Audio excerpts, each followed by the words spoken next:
Hey guys, it's Andy Chavez with Andy Talks Stocks, and today we'll be discussing finances and how you can increase how much you're investing monthly. GoBankingRates.com surveyed 5,000 adults and asked, how much money do you have saved in your savings account? Now the numbers are crazy to see. About 58% of those surveyed said they had less than 1,000 in a savings account. Now that's just crazy to think. If an emergency were to come up where you would need more than $1,000, 58% of those surveyed wouldn't be able to cover that, and they'd have to go for a line of credit. Now, not to say that's really terrible, but honestly, you'd be paying more than what you needed with the interest on that line of credit. So in reality, it's definitely a lot better to save money just for emergencies. So prior to this year, my spending was completely out of control. I had no real accurate reading onto how much I was spending.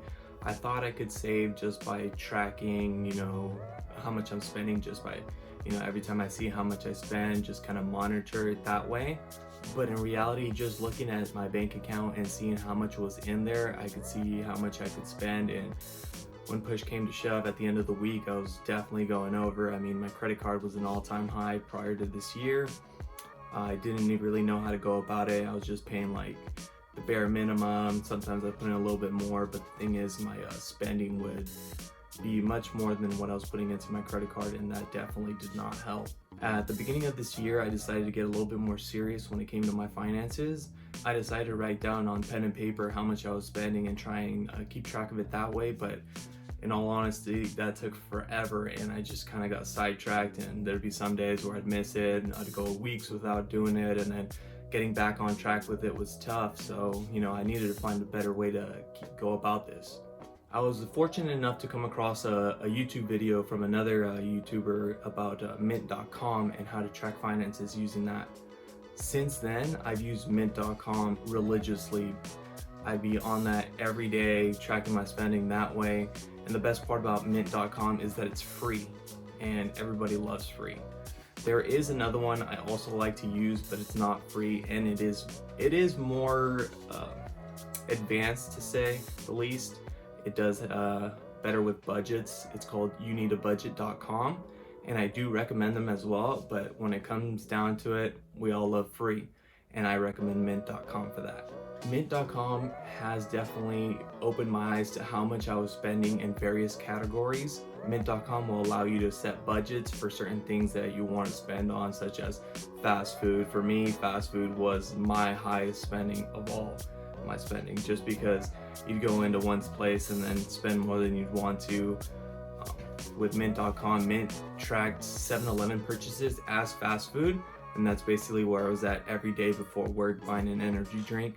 And without realizing it, I'd go in for 1 to 2 energy drinks, and in the mornings I just like to have something to eat as well. I'd get that, and before you know it, I'm spending $10 a day just in the morning for my energy drinks.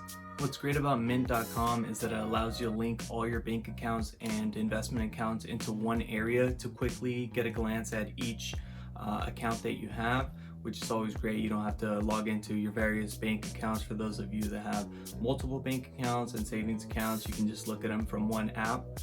The investment accounts as well, you could see how much is in them at a quick glance. For me, it was such a hassle just to keep opening up my banking apps and my investment accounts just to see how much was in them, if they had grown. But now with Mint.com, I can just look at them at a glance and see how much is in each one, see if I have any bills coming up, any credit cards need to be paid. All that gets linked into one convenient app where you can track everything, and it's definitely going to help you out in the long run with your finances. The one thing I don't like about Mint.com is that sometimes it tracks certain spending into different categories. So at least once a week, I like to go in there and make sure everything's categorized under where it should be.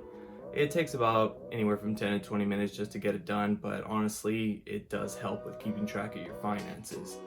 It also keeps track of your cash flow, how much you've been making compared to how much you've been spending. It's definitely helped me along the way. I've been able to save a considerable amount of my paycheck every week and put it into a savings account.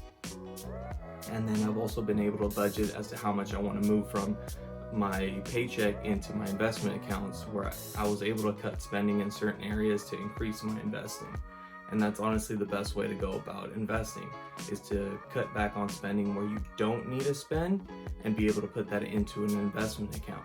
Whereas like for me, I'd just be able to cut out my energy drinks. I know it's going to be one of my toughest decisions to make. I've tried doing it in the past, but I just basically live off energy drinks at this point.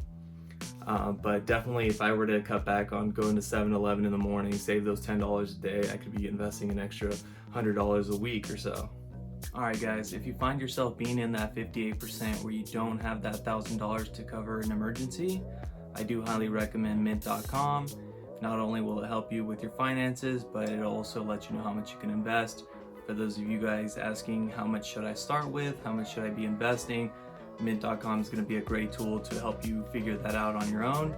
It'll allow you to see how much you have after you've covered your expenses, how much you can spend in different areas, create those budgets, and any overflowing cash that you have can go to investing into a brokerage account or into a retirement account. And to explain my thumbnail, prior to this year, I was broke for a completely different reason. My spending was just out of control and I truly was broke. I'd be spending on a credit card. But now this year, I'm broke for another reason. Most of my money just goes into my assets, such as stocks and various investments. So technically I'm still broke, but not really. It's just the way you look at your finances, and most of us will be using this from now on, saying I'm broke just because your money's tied up in different investments, for those of you that love to invest. So with that being said, that's all I have for you guys today with today's videos on saving money, where we can cut back on our spending, and how much we have left over to invest. Comment down below if you guys already use Mint.com or are going to use Mint.com. Let me know how you like it. If you guys like this video and it helped you out, be sure to send it to someone that could definitely use this information. And as always, be sure to like the video, subscribe, and hit that notification bell so YouTube notifies you every time I post a video. Thanks. Catch you in the next video.